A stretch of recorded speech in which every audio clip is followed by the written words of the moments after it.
partie 2 de l'explication de la différence de microblading et microshading.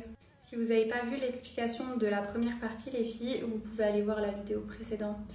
Donc je passe à l'explication de la technique du microshading. C'est également une technique de maquillage semi-permanent et c'est une technique d'ombrage effet crayon.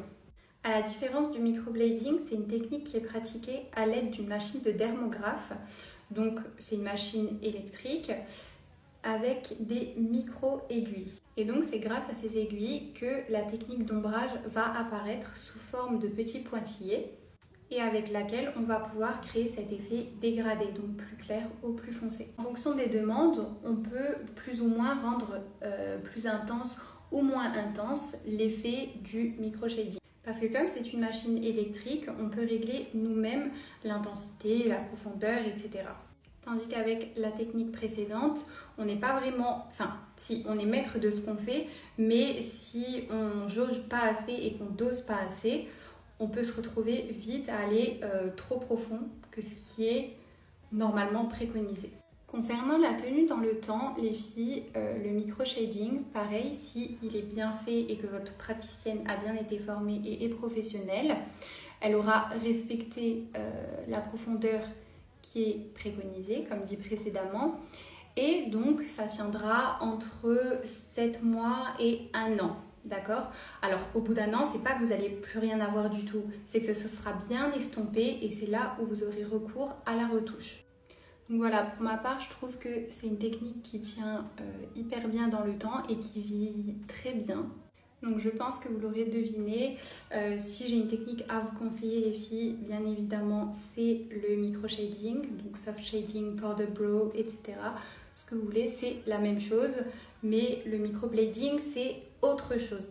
Et là, pour que vous ayez un petit peu une idée, je me suis fait mon shading à moi-même il y a à peu près 6 mois. Et vous voyez, donc je pense que celui-là, il s'estompe un petit peu plus que celui-ci. Mais je pense que je ferai ma retouche dans à peu près 6 mois. Et donc ce que je fais, comme vous l'avez vu au début, je fais la technique du brow lift. Donc en gros, je prends un gel, je prends un petit goupillon et je plaque mes sourcils. Et après, je les trace, je les nettoie pour que ça fasse bien net. Et vous avez un résultat comme ça. Moi, je l'ai fait un peu plus sophistiqué volontairement, dans le sens où je suis une personne qui me maquille régulièrement.